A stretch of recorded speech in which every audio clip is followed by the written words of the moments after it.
What's going on, Wolfpack? Welcome to episode 23. This one was a pretty fun episode. I found a pretty cool article that talked about worldwide fitness trends for 2026.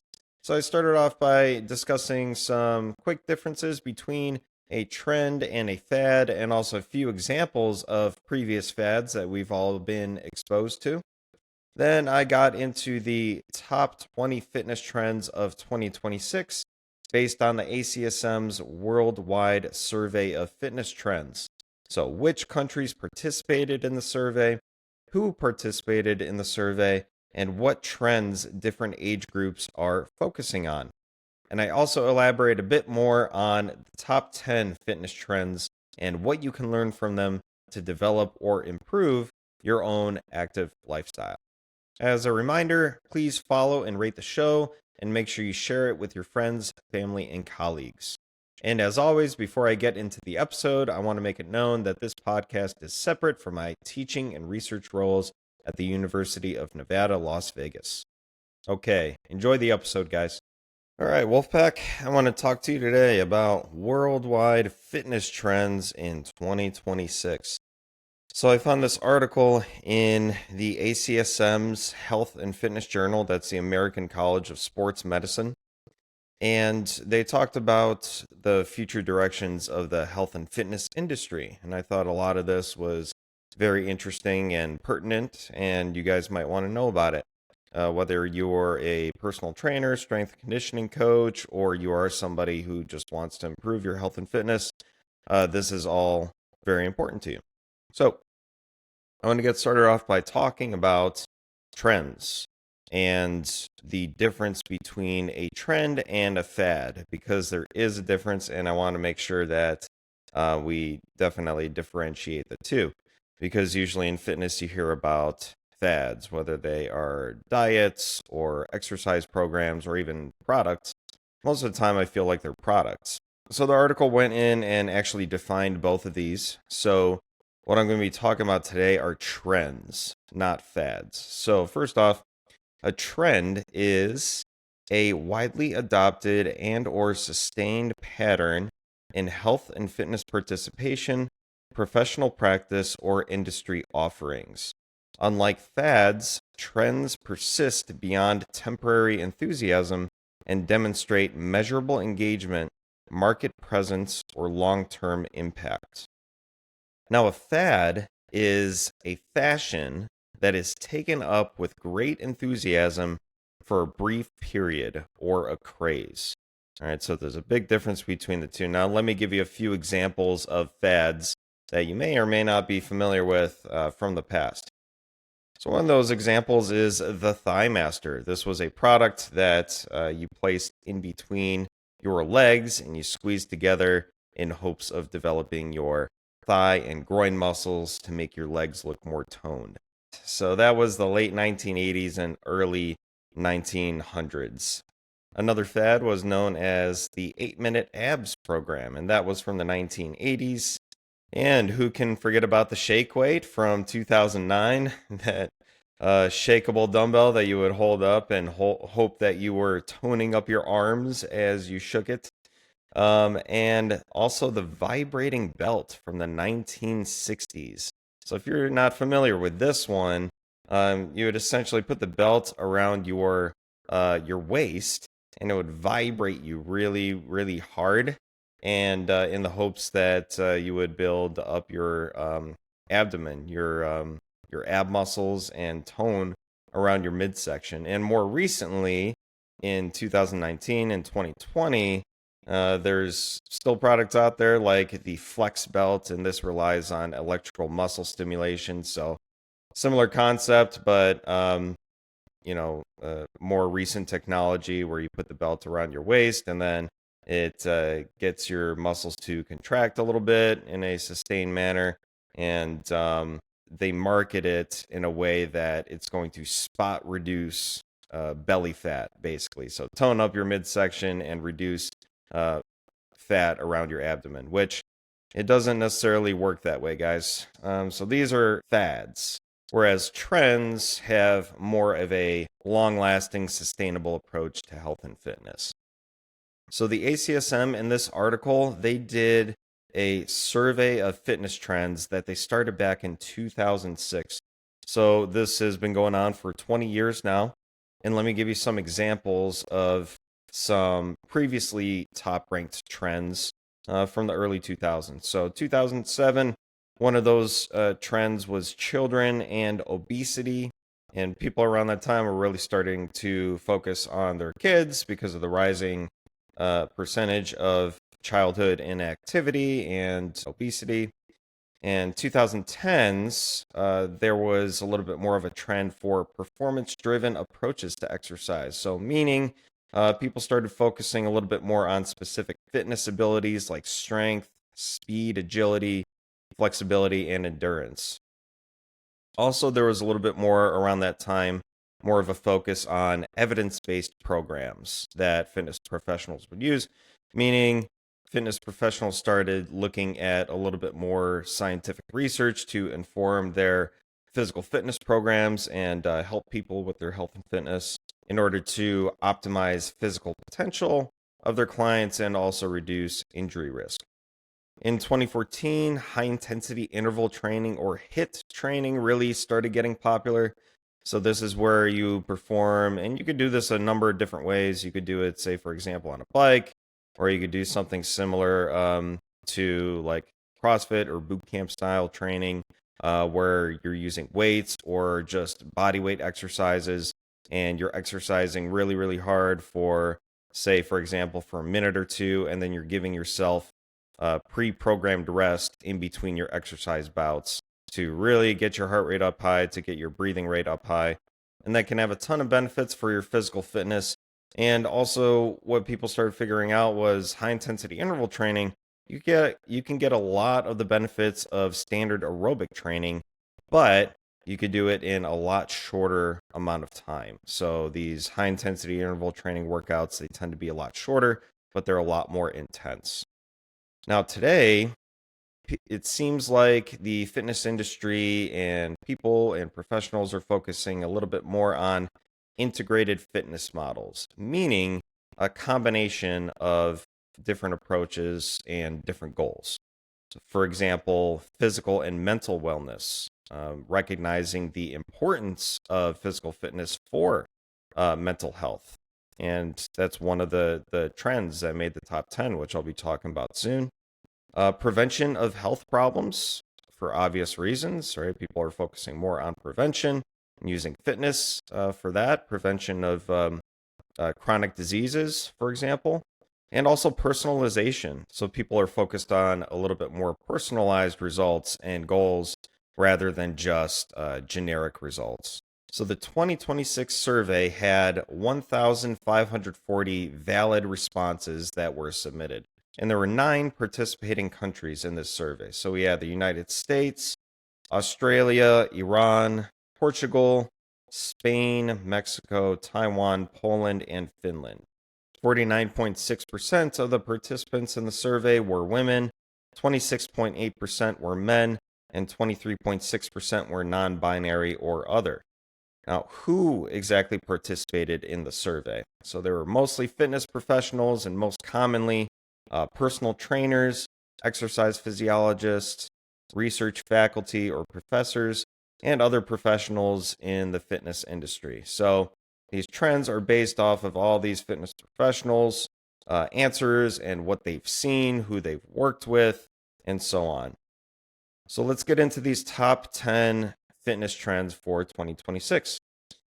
In this episode, I'm going to be focusing on just the top 10, although there were 20 of them. I will mention all of them, but I'm just going to give you elaborating information on the top 10. So the top 10, number 1, this should come as no surprise, wearable tech. It is everywhere. Wearable watches and rings, for example. Number 2 was fitness programs for older adults. Number 3, exercise for weight management. Number 4, mobile exercise apps. So obviously those got a lot more popular in recent years. Number 5 is balance, flow, and core strength. Number 6 is exercise for mental health. Number 7 is traditional strength training. Number 8, data-driven technology. Number 9, adult recreation and sport clubs. For example, pickleball. That one really blew up out of nowhere. And this was the first appearance for adult recreation and sport clubs on the top 20 list since I started doing this survey. And number 10 was functional fitness training. Now, also notable is that some of these trends were in the top 20 list for the last 5 years. And those were wearable tech, fitness programs for older adults, exercise for weight management, mobile exercise apps, and traditional strength training and functional fitness training. So these have seen sustained appearances in that top 20 list, which means that they are important and people are really focusing on them. Now, the rest are number 11, specialized fitness studios or boutiques. Number 12, high intensity interval training. 13 is group fitness classes. 14, exercise for chronic disease management. I would expect that to go up next year, but we'll see how it goes. Number 15, employing certified exercise professionals. So it seems like people are understanding the value of hiring personal trainers. Number 16 is exercise and physical rehabilitation and adaptive training. Number 17, hot and cold therapies or thermal therapies. Number 18, outdoor fitness activities. Number 19, commercial or multi-purpose gyms, also known as big box gyms. And number 20, youth athletic development. Now, these are trends. So you probably now see the difference between a trend and a fad. Next, I want to get into the top 3 fitness trends by age group and let you guys know what each age group is kind of focusing on. So first off, wearable tech is in each and every one of these age groups. So I'm not going to mention it every time. But since it's number 1 in the top 20, that should come as no surprise. So if you're less than 25 years old, you're more than likely focusing on balance, flow, and core strength, and hot and cold thermal therapies, all right? So like cold plunges, saunas, that sort of thing. 25 to 34-year-old seem to be focusing on mobile exercise apps and exercise for weight management. 35 to 44-year-olds seem to be focusing on fitness programs for older adults and data-driven training technology. 45 to 54 is focusing on fitness programs for older adults and exercise for weight management. 55 to 64, also fitness programs for older adults and balance, flow, and core strength, which was absent there from 25 to 54. And then it seems to make an appearance again for people above the ages of 55.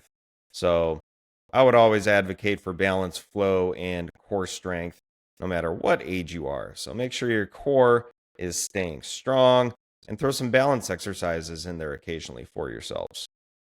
And lastly is 65 plus. This group focuses on fitness programs for older adults as well and employing certified exercise professionals. So if you are a personal trainer and you have your own business, maybe you might want to experiment with a particular niche and focus on working with people who are 65 or over, because they seem to be employing a lot of exercise professionals. So that could be an area you take your business to. All right, now I want to break down each one of these top 10 fitness trends a little bit more. So number 1, wearable tech. So approximately 40% of adults own wearable tech, and the global market is projected to be $186 billion by 2030. All right, so I think that a lot of this has to do with really, really good marketing. Now, are people using these wearable devices as effectively as they could be? Based on my experience, I feel like there's some work to be done there, but in a future episode, I'll probably just break down wearable tech a little bit more and talk to you about what metrics to focus on to really put your devices to use in a way that's going to benefit you the most. So some of these metrics, just to give you an example, are heart rate. So say your resting heart rate. What is the trend of your resting heart rate from day to day, week to week? That's valuable to know. Your steps, which a lot of people focus on. So I use steps very, very frequently, actually, just to give myself a snapshot of how active I am throughout the day. Speed and distance, which would probably most likely be used for running or cycling workouts. And one thing I noted for myself to mention was that a lot of these products have very, very rapid innovation. All right, so which I'm sure you know, just like the iPhones, the Androids. All right, you got a new version coming out every year or so. Same thing with the watches. So it's often hard to do scientific research on these. There are articles out there that have validated certain products for their accuracy and reliability, but it's hard to do because they're constantly coming up with new ones all the time. And that rapid innovation just simply outpaces the validation of the product. So that's something important to know as well. So it's just kind of difficult to do research on them, but they're still useful if you kind of know what to look for. So, number two, fitness programs for older adults. So, there's a large focus on improving balance, muscle mass, strength, and mobility, right, in people who are getting a little bit older. It's very, very important to maintain muscle mass and especially balance, all right, around the hips, around the core to prevent falls. Now, falls themselves, many people get injured from them, but they're not where the main problems occur. The main problems occur is after the fall, during the rehabilitation. If you've had a significant enough injury and you're not rehabbing yourself and building up muscle again and building up the mobility again, and your capacity to support yourself, and you become frail later on. So that's very, very important to know if you are an older adult and you're not doing a lot of resistance training right now. However, as of the 2023 IHRSA US Health and Fitness Consumer Report, adults older than 65 years old are now attending the gym more than any other age group. I found that was very, very interesting. And that's not saying that exercise is not important when you're younger. It's even more important as you start to age and you get older and you start to lose muscle mass. You have to maintain it. And that should tell you something if you're younger and you're not exercising. Right? You should start now because later on it's going to be that much more difficult for you to make the progress that's going to sustain a healthy body. And if you're a fitness coach and you're working with an older population, there's an important 2024 industry report that suggested that when you're marketing your programs, label them as low intensity, functional, or active aging consistently to attract more participants compared to those just called senior fitness. All right, so low intensity, functional, or active aging consistently attracted more participants than those called senior fitness.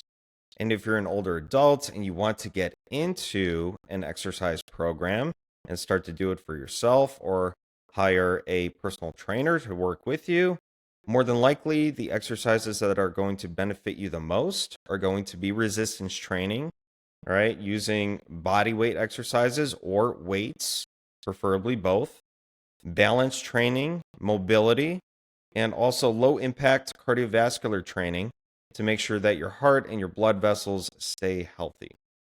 All right, so the third trend was exercise for weight management, and this had the highest position since the survey started back in 2006. So, a very important statistic that I continue to share is that obesity affects 42.4% of adults in the United States, while approximately 49% report that they are actively trying to manage their weight. All right, so no surprise that it is an issue and it needs to be addressed through exercise. Now, weight management can refer to weight loss, maintenance, or gain as well. So the key word is management. So I know oftentimes Weight loss is spoken about when we're talking about health, but also on the other side of the coin, weight gain can be very, very important if you're undermuscled as well, especially if you're an older adult and you're dealing with frailty and difficulty moving around. You may need to gain muscle and gain body weight and eat more healthy foods, right? So weight management is the key term to think about rather than just weight loss, right? So weight loss, maintenance, or gain are all important depending on who you are and what your situation is. Now, weight management is most commonly done through exercise, dietary changes, or medications such as GLP-1 receptor agonists, which I'm sure you've seen tons and tons of ads on TV for. But the article also says that structured exercise remains essential for long-term success of weight management, even if you're taking the medications.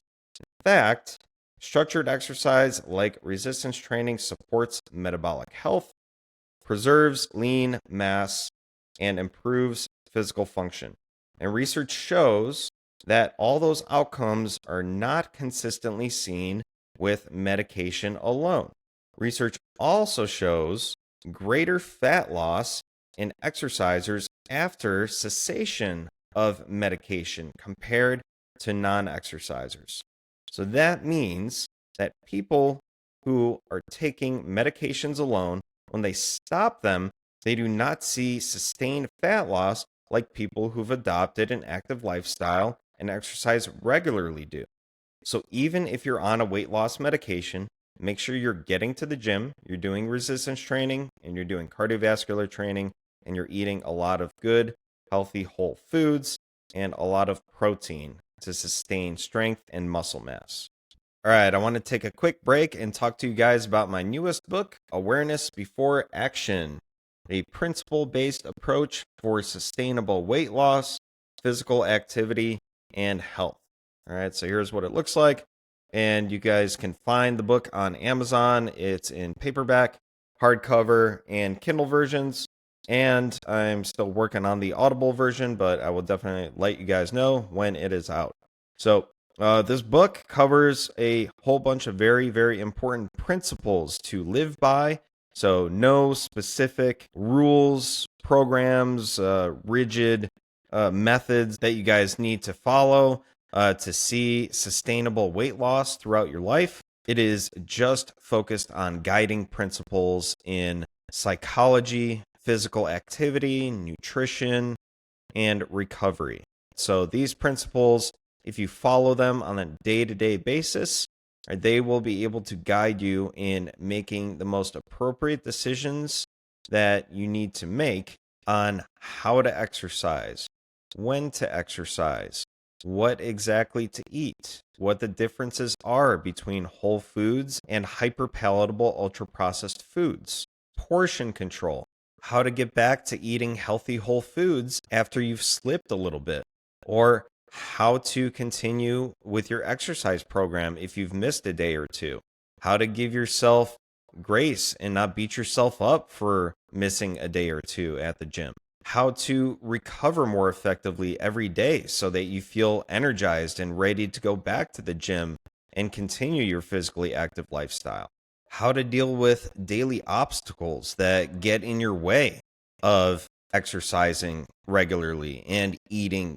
good foods, how to plan for those obstacles and how to respond to those obstacles whenever they get in your way. But also, probably one of the most important things is how to choose your social groups wisely and make sure that you're surrounding yourself with people that are going to support your health and fitness goals and not continue to drag you down. Right? So that's why I wanted to write the book, because principles, if you continue to remind yourself of them and change your thinking around exercise and nutrition, those principles are a lot easier to sustain rather than strict rules that you can't deviate from. All right, so definitely go on Amazon and get yourself a copy and leave a review for me, please, and let me know what you think. All right, let's get back to the show. All right, number 4 was mobile exercise apps. So these have become very, very convenient. In fact, I use them to train people remotely as well. And not just remotely, I like tracking my clients' exercise progress in person too on the apps. So they deliver scheduled, live streamed, or recorded workouts depending on who you're working with. Everyone's got their own system, their own program, their own methods. And the apps offer convenience and flexibility to exercise anytime and anywhere. So if you're working with somebody remotely or in person, all right, the use of the apps is going to allow you to see body weight changes over time, tracking sleep, tracking steps, tracking a whole bunch of different metrics that stay within the app. And it's just another really, really good way of visualizing your progress over the course of months and years as you sustain an exercise program. And the article also said that if you're using a exercise app, that habit forming elements are very useful as well, like reminders, rewards, social features of the app as well. So for example, one of the apps that I use for myself, it's like $3 a month, and it has been so helpful for me. I've been using it for the last couple years. It's called Heavy, Hevy, and it allows me to select particular exercises like squats, deadlifts, presses, build workouts, build routines, build programs in there. And I can put my weights and reps in there while I'm doing my workout. And then at the end of the workout, it shows me my total volume that I've lifted. So the combination of reps, sets, and weight. It shows me the distribution of muscle groups that I focused on that particular workout. And one of the features that I really like that's kind of keeping me with it too, because it's fun, it takes your total workout volume in pounds and it compares it to lifting a certain item. So, for example, it might tell me one day that I've lifted X number of pounds, and that was equivalent to lifting a bus. On another day, I really like this one. It told me that I lifted the equivalent of what a T-Rex weighs. So the point is, a lot of these apps can be a lot of fun, and they also have the social features as well, where you can like follow your friends and comment on each other's workouts and that kind of stuff. So I find that that could be very useful and helpful in maintaining an exercise program, just because it keeps it fun, it keeps it interesting, and you can see your progress, as you continue on going. So that could be something else you might want to look into for your own exercise program. Next, number 5 was balance, flow, and core strength. And this type of training focuses on core stability, muscular endurance, posture, mobility, and motor control. So your ability to recruit certain muscles at certain times to enhance your movement quality and your stability if you're holding a particular posture. So popular programs that you might have heard of are yoga, Pilates, and bar classes. And participation in these types of programs rose by 27% between 2022 and 2024. And that was driven largely by boutique fitness studios in suburban areas. And this reflects a broader shift towards physical well-being, social connection, and mindfulness. And mindfulness is simply being focused on the present moment without any judgment or emotional reactions to anything that is going on around you. You're simply focused on the present moment. And these sort of practices can help you do that. In addition, it can also be a good idea to integrate these types of practices with strength and cardio training to minimize injury risk and promote recovery and also sustain your exercise habits. So number 6 was exercise for mental health. So resistance training and cardiovascular training have shown to have tremendous improvements in mood, stress resilience, and body image. And they can significantly reduce depressive symptoms, but also be a great source of prevention for development of mental health issues. And one national survey found that 78% of exercisers cite mental or emotional well-being as their top reason for working out, ahead of physical fitness and appearance goals. I think that's pretty huge and telling. But gyms and the fitness industry often don't promote these mental health benefits. They're more focused on aesthetics, body image, weight loss, things like that, because that's what really get people's attention. But I'd like to start bringing your attention to the mental health benefits of exercise. And if you're a fitness professional, you can help bridge this gap by using terms like stress relief, mood boost, or resilience in your marketing and client communication and class instruction. Now, framing exercise around mental health benefits can be very important for long-term sustainment of physical activity as well. Now, people lose sight of this when they're only focused on aesthetics or the way their body looks. So start to focus more on how exercise makes you feel, right? And the mental health benefits of it. I know it's difficult in the moment, right? But afterwards, take note of how you feel, the reward that you get from it, the elevation in mood, the elevation in energy if you're not overdoing your exercise. All right, start focusing on those things, and you're going to absolutely love how you feel day to day. And that is going to make you stay with your exercise program a lot longer than just focusing on the scale. So I want you to start focusing on that a little bit more. So number 7 was traditional strength training. So strength training includes resistance exercises using free weights like barbells, dumbbells, and kettlebells to improve muscular strength, endurance, and function. And also, what a lot of people tend to forget about is that it's important for maintaining bone density. All right, something also called Wolff's Law, which I posted on Instagram a little while ago, basically stating that when you apply a stress to bone, it is going to adapt and going to get stronger, and your bone mineral density is going to improve. That's especially important as you get older, too. So it's also very important for your metabolic health and mobility. And if you continue doing resistance training, these benefits are seen across your entire lifespan. And it's interesting that less than 30% of US adults actually meet the recommended guidelines for muscle strengthening activity. So one of my goals with not just this podcast episode, but all of my podcast episodes is to start bringing more awareness to everybody, to the listeners, to you guys, and also the people that you know of how truly important lifting weight is for your muscles, your heart, your blood vessels as well, and also your bones and your functionality throughout the day.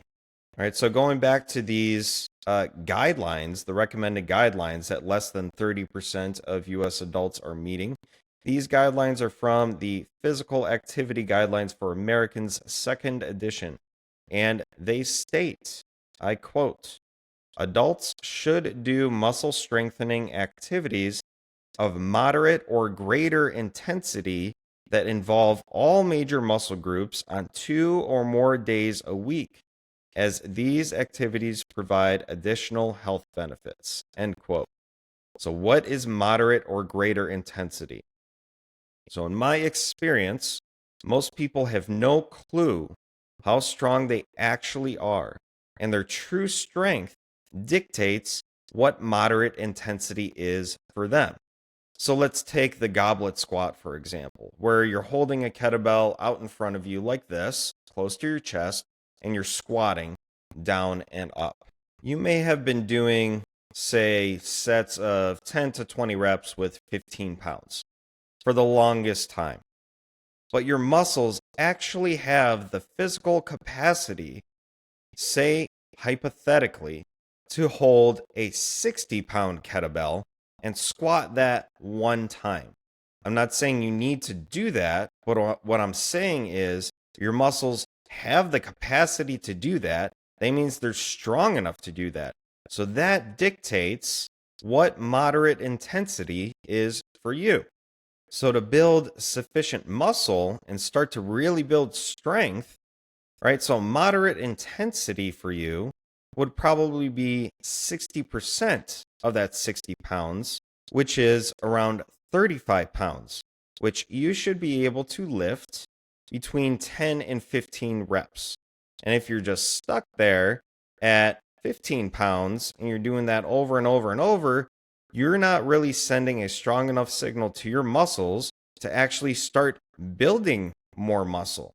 You are simply just focusing on the endurance of those muscles rather than actually breaking them down a little bit more, causing them to rebuild and get stronger and also increase how much muscle you do have. So that's an example with hard numbers, right? That's just a hypothetical example to start getting you to realize, all right, what a moderate or greater intensity really is.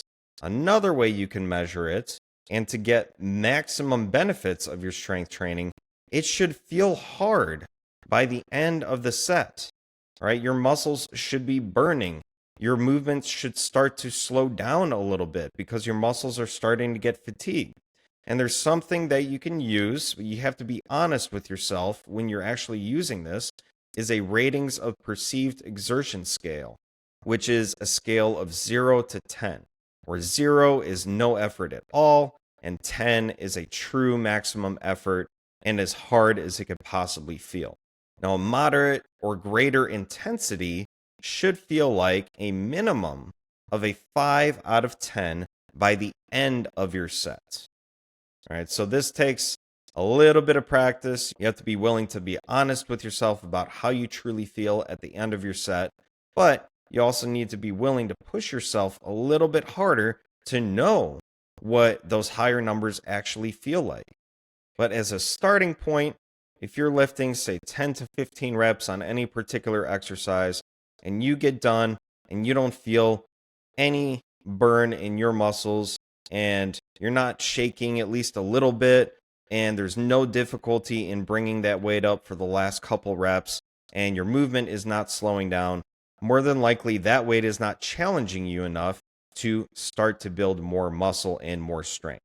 And a final note on resistance training for fitness professionals is that you should emphasize when you're working with your clients long-term health benefits and functional outcomes, not just aesthetics or looks and performance, unless that is a top priority or a goal for your clients. But those should continue to be short-term goals, and you should always emphasize and remind your clients of long-term health benefits of resistance training. And a couple more things to think about as you're training your clients. Don't just make them sweat. Don't crush them into oblivion over and over and over and over. Anybody can do that. That does not promote long-term sustainable physical activity. Use progressive overload and meet your clients where they're at and slowly build up that weight and intensity over time. And know when to push your clients hard and when to back off and focus on recovery, mobility, or stability work, depending on how they're feeling that particular day. All right, number 8 on the trend list was data-driven technology, and this is the use of real-time physiological data to individualize training, monitor recovery, and support long-term health.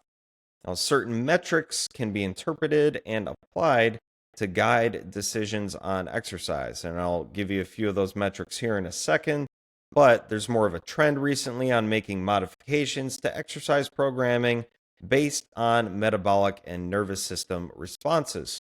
And some modifications include the tailoring of exercise intensity, assessment of readiness to exercise, and ultimately reduce the risk of overtraining. So, some of these metrics include heart rate variability, or HRV. Watches have this feature nowadays. You can use heart rate variability, which is simply, without getting too deep into it, is the time interval between beats of your heart. Now, imagine when you are exercising really, really hard, your heart rate starts to speed up quite a bit, and the time in between those heartbeats starts to get smaller and smaller and smaller because your heart rate is so much higher. So that little time interval in between the heartbeats, which is measured in milliseconds, is a lot smaller. Now, on the other side of things, when you're rested and you're relaxed, your heart rate is slower, and that time interval between beats starts to increase a little bit, and it's not as rhythmic, it's not as regular too. All right, so ideally, when you're in a rested state, the heart rate variability number is a little bit higher, but it's more important to look at not just, all right, is the heart rate variability low or is it high?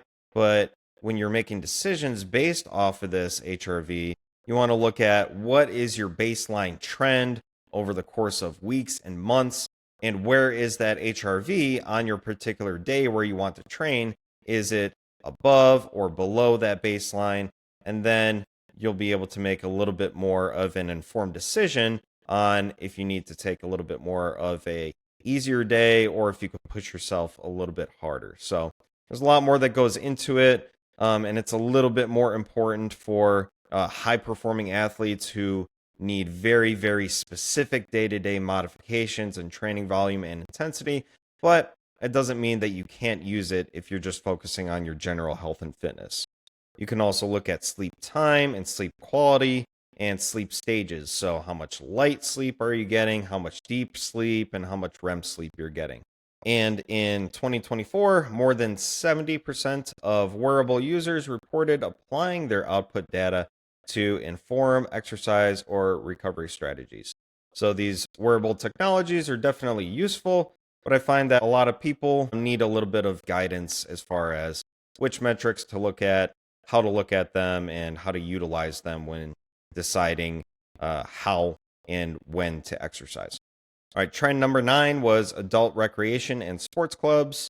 And these are community-based fitness groups like running or cycling, and also recreational leagues for team sports. For example, basketball, soccer, and pickleball, which got super, super popular recently.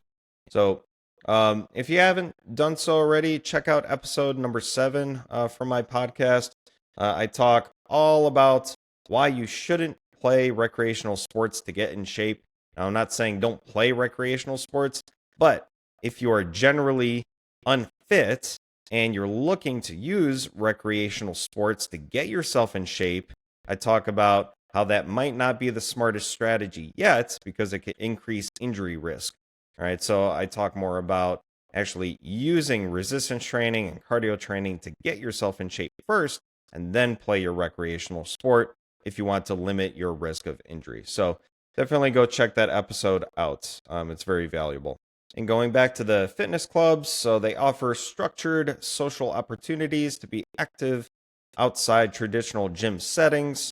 And there's also growing interest in activities that combine fitness with fun, flexibility, and social connection. And social connection is one of those very, very important things if you want to sustain an exercise program or an active lifestyle for a long time. All right, making sure you have a group of people to do it with is very, very helpful. And some keys to maintaining that physical activity are enjoyment, camaraderie, and consistent participation. All right, the last one, number 10, was functional fitness training. And this includes strength, power, mobility, and endurance movements designed to improve physical performance in real-world activities of daily living. So, functional fitness training enhances balance, coordination, and overall movement efficiency. And it's appropriate for youth, adults, and older populations as well. So it's also very effective for sport training, especially recreational sports too. And functional fitness. So functional fitness is one of those terms that was used kind of like as a buzzword there for a while. But what it emphasizes is multi-joint compound exercises and using those a little bit more than single joint isolation exercises. But I would still say that single joint exercises are very valuable and you should still include them in your exercise program. And I talk about this in my book, Awareness Before Action.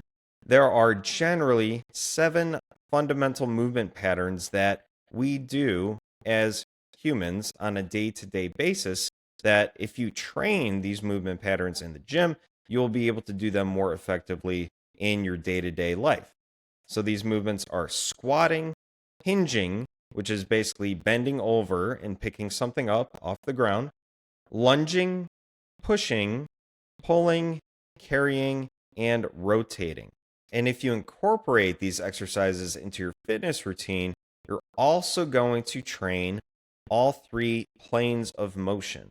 And those are the sagittal, frontal, and transverse plane. Now, I just did a Instagram post about this recently.